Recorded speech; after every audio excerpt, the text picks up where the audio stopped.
ధూమపానం, మద్యపానం ఆరోగ్యానికి హానికరం. Smoking and consumption of alcohol causes cancer.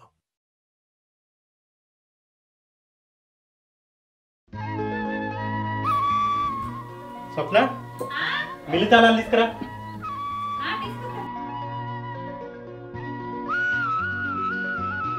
ఏది నువ్వు ఇలా గింత పొద్దుగానే పోతాను? నేను ఇంకా వంట చేయలే. అయ్యో చేయలేదా? సరే తీయ, చేయకుండా నేను మధ్యాహ్నం వీలైతే వస్తా, లేకపోతే అన్నే తింటా. నువ్వు ఇప్పుడే పోవన్నా? కొద్దిగా లేటుగా పోతే ఏమైతుంది? ఎందుకే? బ్యాంకుకు పోవాలి. మొన్న మా అన్న నా దగ్గర తీసుకున్న పైసలు నా అకౌంట్లో వేసిండట. ఎల్లుండి చిట్టి కట్టేది ఉంది కదా, తీసుకొద్దామని. ఇప్పుడు బ్యాంక్ అంటే ఎట్లనే? మిల్లు తాళాలు నా దగ్గరనే ఉండే, నేనే తీయాలి. ఈ తాళాలు శంకర్కి ఇచ్చి కూడా పంపించచ్చు. అవసరమైతే బ్యాంకు కాడ పని అయిపోయినాక నువ్వు అటు నుంచి అటే పో, నేను అటు ఎక్కత్తా. అట్లా అంటావా? సరేనే, శంకరానికి తాళాలు ఇచ్చేస్తా. ఎట్లాగూ లేట్గానే వస్తున్నాం కదా, తినిపోదాం, వంట చేయి. సరే ఇవ్వు.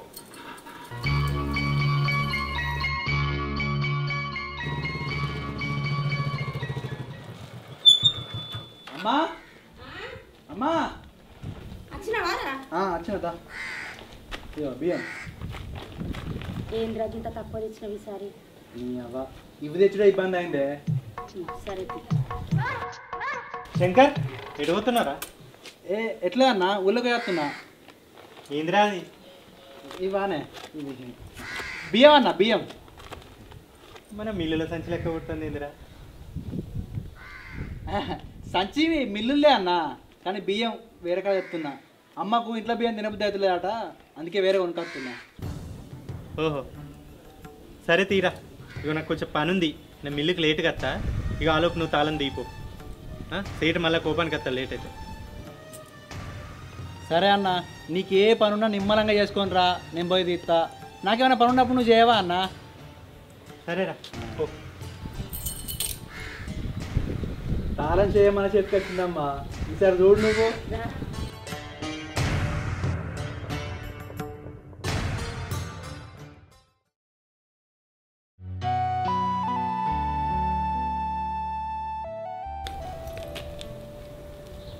ఎడుకోపోయేస్తానవే స్వప్న?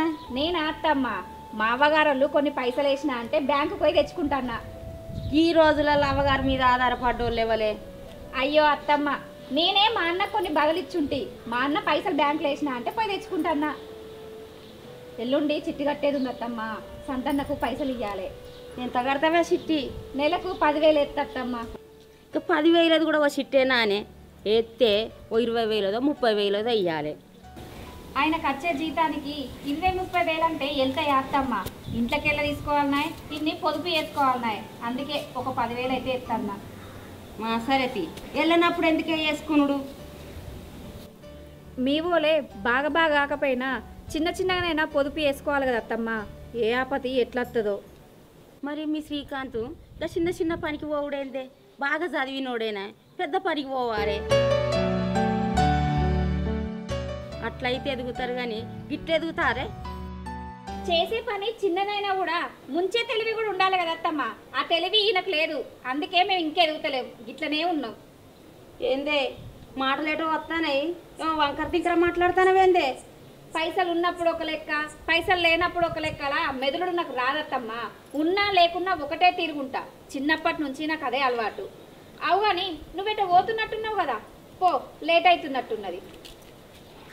అయినా నువ్వు ఒక్కదానివే నడిచేస్తాను. ఈ శ్రీకాంత్ తీసుకురాలేదా నిన్ను బండి మీద? వచ్చిందత్తమ్మా, పోయేటప్పుడు ఇద్దరం కలిసిపోయినాం. కానీ పని ఉన్నదని అటునుంచి అటే వేయండు మిల్లుకాడికి. అయినా పెద్ద పెద్ద బండ్లా ఏమన్నా కార్లా ఎట్లా వస్తే ఉన్నదే? నువ్వు నడిచి వచ్చినా ఏం కాదు.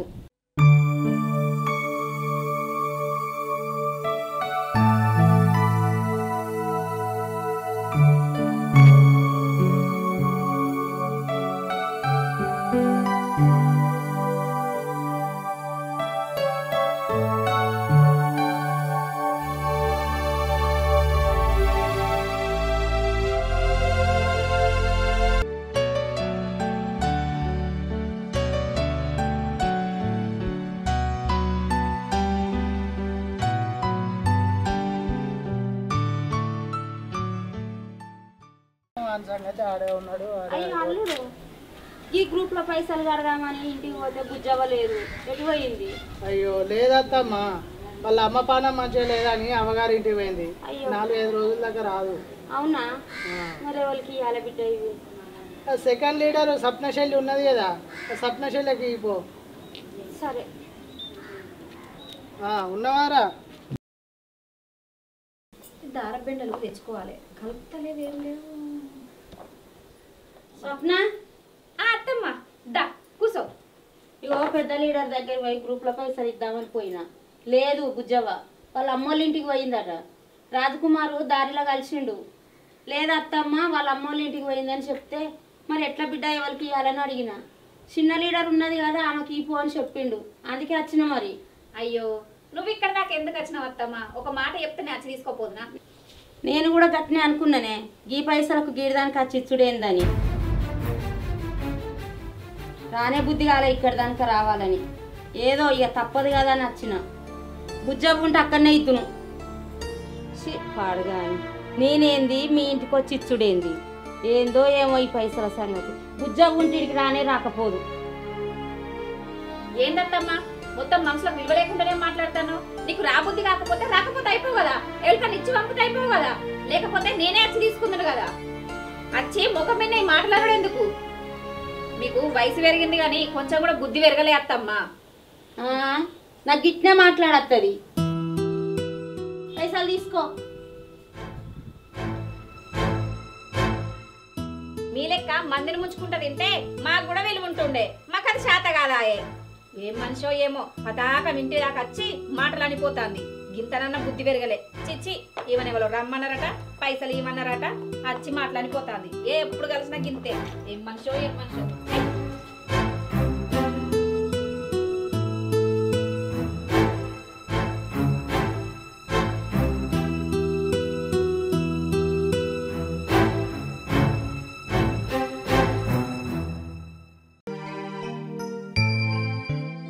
శంకర్ గాడి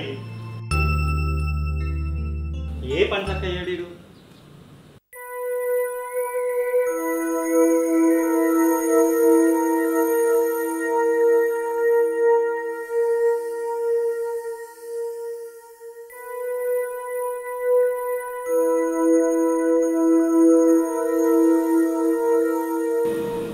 హలో, అరే మధు, 6 బస్తాలు పంపించిన ఇప్పుడే. తొందర ఫోన్పేలో డబ్బులు కొట్టు. లేట్ చేసినామనుకో ఇంకోసారి ఏం రావు నీకు చెప్తున్నా, సరేనా? తొందర కొట్టు. వచ్చినాయి 6 బస్తాలు ఆటోలో పంపించిన. ఓకే ఓకే, ఉండు.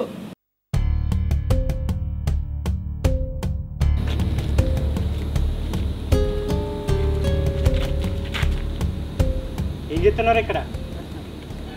ఏం లేదన్నా, మా దోస్తుగాడు ఫోన్ చేస్తే ఆడ సప్పుడు కింద రాదని ఇటు వచ్చి మాట్లాడుతున్నా. అబద్ధాలు ఆడకు. నువ్వేం చేసినావు, ఏం మాట్లాడినావు మొత్తం విన్నా నేను. నేనేం చేసిన అన్న? నేనేం చేయలే. ఇన్ని రోజులు బస్తాలు లెక్క తక్కువ వచ్చినా, కౌంటర్ల పైసలు తక్కువ వచ్చినా ఏందో అనుకున్నా. దానికి కారణం నువ్వని ఇప్పుడు తెలిసిందిరా నాకు. నువ్వు చేసేది కరెక్టేనారా? అన్నం పెట్టేటోళ్ళనే మోసం చేయడానికి నీకు మనసు ఎట్లా వచ్చిందిరా? ఛీ! అరే, నీకు ఇలాంటి ఇంకా పిచ్చి పిచ్చి ఆలోచనలు ఏమున్నా కూడా నీ పద్ధతి మార్చుకో. ఒకవేళ మార్చుకోలేదు మళ్ళీ నాకు కంట పడ్డావు అనుకో, స్టేట్కి చెప్పి నీకేం చేయాలనో అది చేస్తా. అర్థమైందా?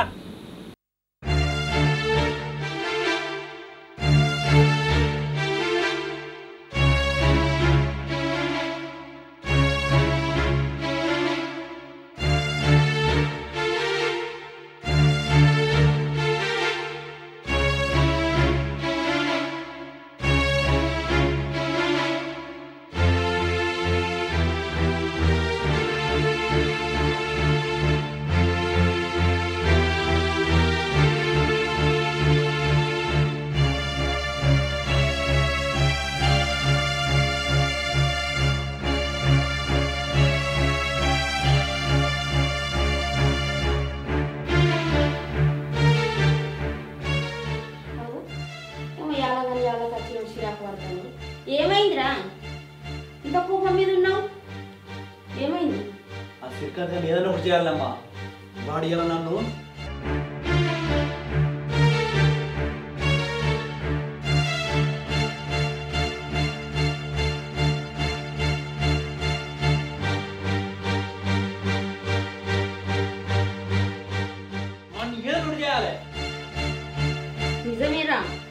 వాళ్ళని ఏదైనా ఒకటి చేయాలిరా. మూడు పిల్లలకి ఈ మధ్యలో పోకట మాటలు ఎక్కువైతానయిరా. వాళ్ళని ఏదైనా చేయాలిరా. దాని ఇంటికి పోతే అది నా వయసు నేర్చిందిరా. నాకు బుద్ధి లేదన్నదిరా. వాళ్ళని వదిలేది లేదురా.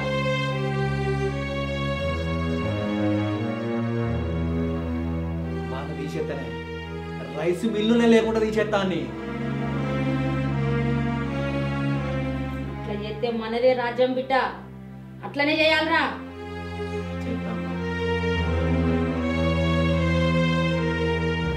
ఇప్పుడైతే నిమ్మలం చేసుకోరా నీ మనసును. చేత కడుక్కొని రా, పో అన్నం తిందు.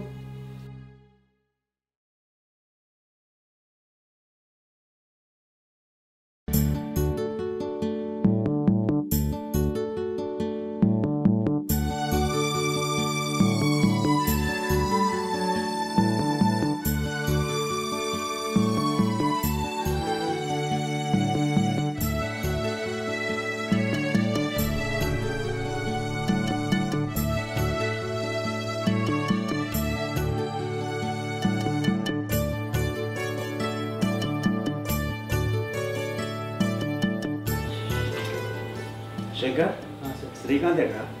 ఏమో సేటు, ఆయన ఎటుపోతాడు, ఏం చేస్తాడో ఏం తెలుతులే సేటు. అదేంద్రా గట్ల అంటున్నావు? అయినా కానీ మొన్న వచ్చిన 100 బస్తాలల్లో ఒక 10 బస్తాలు తక్కువ వచ్చినాయి. ఏం సంగతి? ఆ లెక్క ఏమైందిరా? సేటు మీరు అడుగుతారు కాబట్టి చెప్తున్నా. ఆ శ్రీకాంత్ అన్న అక్కడికి వెళ్ళి రాగా బస్తాలు బరాబరే వస్తున్నాయి. వీడికి వచ్చే దారిలా మధ్యలో తీసుకుంటాడు సేటు, తీసుకొని అమ్ముకుంటాడు సేటు. కౌంటర్లో పైసలు కూడా ఆయన సొంత అవసరాలకు వాడుకుంటాడు. ఇగో సేటు, ఇవన్నీ నువ్వు ఇస్తానా అన్నా అంటే నీకేం అవసరం రా నన్నే బెదిరిస్తాడు సేటు. శ్రీకాంత్ అట్లెందుకు చేస్తాడు? 10 ఏళ్ళ నుంచి నా దగ్గర పనిచేస్తున్నాడు. చాలా నమ్మకమైనడు. మనం ఏ బాగా అడుగుతుంది సేటు, వాళ్ళే చెప్తారు. మీరు ఇలా నమ్ముతారు కాబట్టి మిమ్మల్ని మోసం చేస్తాను సేటు. మీ ఏరుతో మీ కన్నా కొడతాను సేటు. ఏంది రైట్? నేను లేనప్పుడు ఇంత కథ జరుగుతుందా? అందుకేనారా లెక్కలన్నీ తప్పులు పోతున్నాయి. అవును సేటు, నా మాట నమ్మకం లేకుంటే మన పనులను అడుగురు సేటు, చెప్తారు.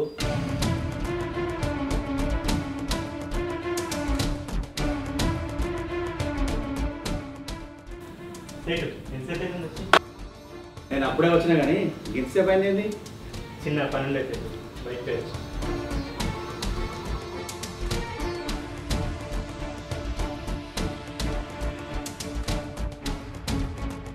సరే కానీ మొన్నటి లోడ్లా 10 బస్తాలు లెక్క తక్కువ వచ్చింది. సరి చేసినావా లెక్క? శంకర్, రాజేష్ కనబడతలేడు, ఎటు పోయిండు? ఆయన 2 రోజులు లీవ్ పెట్టినాడు సేటు.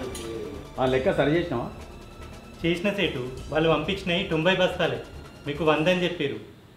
ఆ లెక్క సరి చేసిన సేటు. శ్రీకాంత్, నిన్ను నమ్మి మిల్లు నీ చేతిలో పెట్టిపోతే తప్పుడు లెక్క రాసి నన్ను మోసం చేస్తావా? నేనే మోసం చేసిన సేటు. నేనే లెక్కలు తప్పు రాసిన. మీరు కావాలంటే ఎవరు రిజిస్టర్, ₹1 కూడా మీకు తేడా రాదు. అన్ని కరెక్ట్ రాసిన సేటు.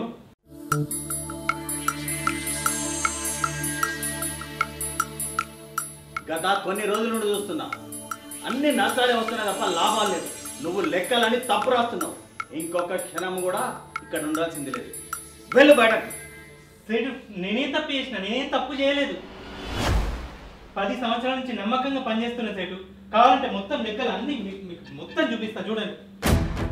సేటు అన్ని కరెక్ట్ ఉన్నాయి సేటు. అన్ని తప్పుడు ముచ్చాడు సేటు. ఆటోలో బత్తాలు వేసుకోగా నేను చూసిన సేటు. కౌంటర్కి వెళ్ళి పైసలు లేక నేను చూసిన సేటు. అన్ని లంగ మాటలు మాట్లాడతాను సేటు. అరే శంకర్, నీకు దీనిలో సంబంధం లేదు. నేను సేటుతో మాట్లాడుతున్నా. సేటు, మీరు కావాలంటే లెక్కలు చూడు. ప్రతి రూపాయి లెక్క రాసిన సేటు. నన్ను నమ్మండి, మీరు నన్ను నమ్మతలేదు. నిజం సేటు, చూడండి, ఒక్కసారి చూడండి. చూసిన కాడికి చాలు. అన్ని నేను చూస్తున్నా, అన్ని గమనిస్తూనే ఉన్నా. ఇంకొక నిమిషం ఇక్కడ ఉండాల్సి లేదు. వెళ్ళిపో. మర్యాదగా చెప్తున్నా, ఇంతకంటే మించింది అనుకో, చేయబట్టి బయటకు ఎండేసి దాకా చూడకు. వెళ్ళిపో. పని చేసి సేటు.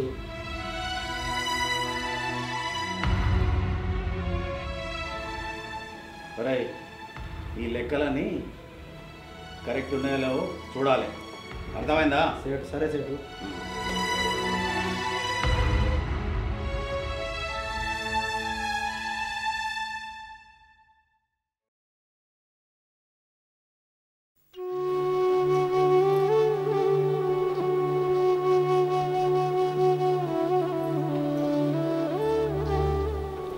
జరిగిన దాని గురించి ఇంకెన్ని రోజులు ఆలోచిస్తావు చెప్పు? నీ మనస్తత్వానికి నీ వ్యక్తిత్వానికి ఎక్కడికి పోయినా పని దొరుకుతుంది.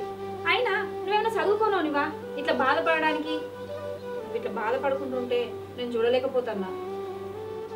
పని పోయిందన్న బాధ కాదే, చెయ్యని తప్పుకు ఒక తప్పుడు మనిషిలాగా మిగిలిపోయినా. అదే నేను జీర్ణించుకోలేకపోతున్నా. ఓర్వలేక చేసిన దానికి ఎందుకు ఇంత బాధపడతాన్నావు? నువ్వేంటిదో నీ మనసుకు తెలుసు, నాకు తెలుసు. ఒకరు తప్పన్నంత మాత్రాన నువ్వు తప్పుడు మనిషి అయిపోతావా? అయినా శంకర్ నిన్ను మిల్లులకి వెళ్ళి తీపిచ్చి సంబరపడతాండు కావచ్చు, కానీ అంతకంత బాధపడే రోజు ఖచ్చితంగా వస్తుంది. నువ్వు బాధపడకు. ఈ పని కాకపోతే ఇంకో పని.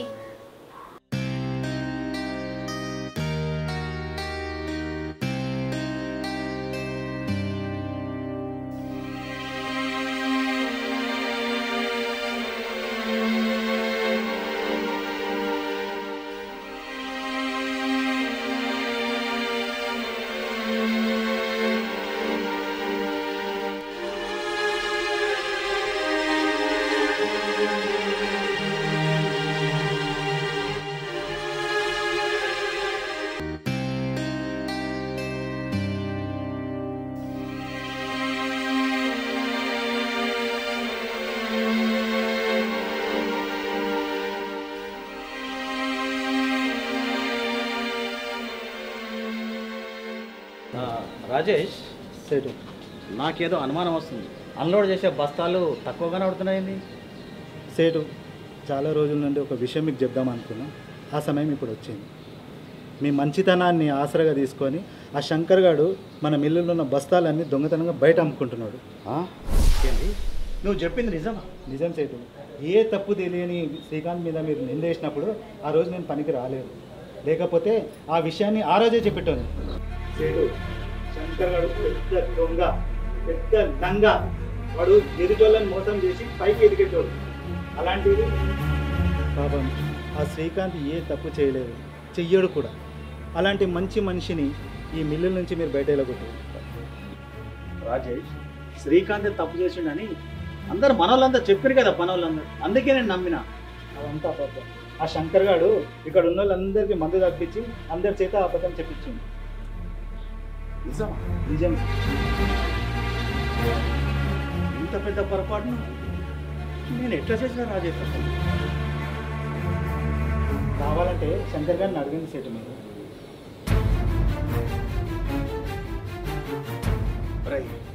నడు అడుగుదా. నడవండి, పోదాం. సేటు నేను లెక్క చెప్ప ముందుకే వచ్చిరు. రాసాడు లెక్క చెప్తా. ఏంటిరా నువ్వు చేసిన లెక్కలన్నీ నాకు మా తెలుసురా.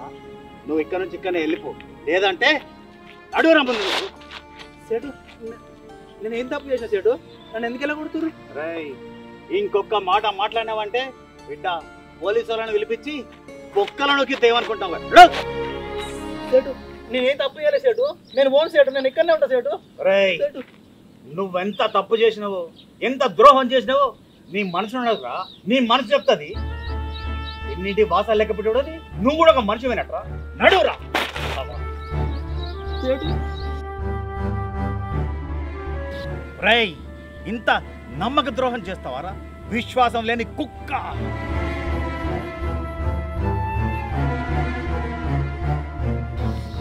రేయ్, ఇంకొకసారి నాకు కనబడ్డావు అనుకో, నేనేం చేస్తానో నాకే తెలియదు బిడ్డ. నడువు ఇక్కడ నుండి. దొంగెడుపులు ఎడుతుండు నా కొడుకు. నీ దొంగెడుపులు ఇక్కడ కాదురా. పో, ఎక్కడన్నా చెప్పుకోపో. మళ్ళీ ఇంకెక్కువ మాట్లాడినావు అనుకో, నేనేం చేస్తానో నాకే తెలియదు. మంచిగా చెప్పినప్పుడు విను. నడువురా.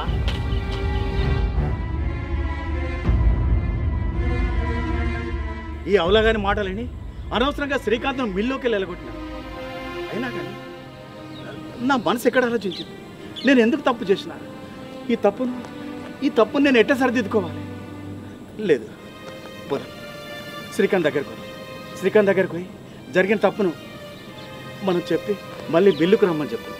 ఓకేనా? పదరా చెప్పు. అది కాదే, ఆ మిల్లులో నేను జీతగాన్లకి ఎప్పుడు పనిచేయలే. నా సొంత మిల్లు అనుకొని పనిచేసింది. సేటు దగ్గర ఉన్న నమ్మకాన్ని ఎప్పుడు పోగొట్టుకోవద్దు అనుకున్నా. ఇంత పని అవుతుంది అనుకోలే. ఈ రోజులల్లా మంచితనానికి అసలు విలువే లేదు. నువ్వు బాధపడకు. ఏ రోజుకైనా నువ్వు ఏ తప్పు చేయలేదని వాళ్ళు తెలుసుకుంటారు. శ్రీకాంత్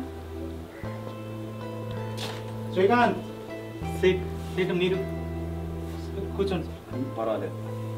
మిల్లులో జరిగిన విషయం అంతా సేట్కి తెలిసింది. ఆ విషయం మీతో మాట్లాడడానికి ఇక్కడికి వచ్చాను. శ్రీకాంత్, ఆ శంకర్ గాడు వాని స్వార్థం కోసం నీ మీద ఇంత పెద్ద నిందేస్తాడని నేను అనుకోలేదు. ఆ రోజు జరిగిన విషయాలన్నీ నువ్వేమి మనసులో పెట్టుకో. రేపటి నుండి పనిలోకి రా, సరేనా? ఏం ఆలోచిస్తున్నావు శ్రీకాంత్? సేట్ చెప్పింది ఇంకా నీకు అర్థం కాలేదా? ఆయనకే కాదు, అసలు నాకు కూడా ఇంకేం అర్థమైతలేదు. చూడమ్మా, శ్రీకాంత్ ఏ తప్పు చేయకపోయినా మిల్లు విషయంలో తప్పు చేసిండని శంకర్ గాడు నన్ను నమ్మించాడు. అదే నిజం అనుకొని నేను నమ్మిన. అసలు మోసగాడు ఆ శంకర్ గాడని నాకు ఈరోజే తెలిసింది. నేను తొందరపడి పొరపాటు చేసింది.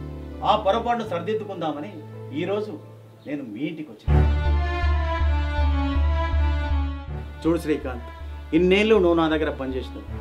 నీ మంచితనాన్ని నేను గుర్తించలేకపోయాను. ఆ శంకర్ గాడు అనవసరంగా నీ మీద నాకు లేనిపోని చెప్పేసి నన్ను నమ్మేట్టు చేసింది. నువ్వు ఏ తప్పు చేయలేదని నేను మనస్ఫూర్తిగా నమ్ముతాను. ఇన్నేళ్ల అనుభవంలో అసలు నీ వ్యక్తిత్వం గురించి నేను ఎప్పుడూ ఆలోచించలేదు. శ్రీకాంత్, అవన్నీ తప్పుడు ప్రచారాలని నాకు ఈరోజే తెలిసింది. మళ్ళీ నువ్వు ఎప్పటిలాగే పనిలోకి వచ్చేసి పని చేసుకో. నీ పనికి ఎవ్వరు కూడా అడ్డు రాదు, సరేనా? సరే. చెప్పినా కదా నువ్వు ఏ తప్పు చేయలేదని, ఎప్పటికైనా సేటుకు వెళ్తుంది అని. అది నీకు ఎక్కువ రోజులు టైం పట్టలే. చూసినావా ఎంత తొందరగా నువ్వు తప్పు చేయాలని తెలుసుకున్నారో. నీ మంచితనమే ఎక్కడికి పోయినా నిన్ను గెలిపిస్తుంది. నిజమే సార్. సేటు, నేను రేపటి నుంచి పనికి వస్తాను. మిల్లు నేనే చూసుకుంటాను. సరే సరే, చాలా సంతోషం. వస్తాం మరి.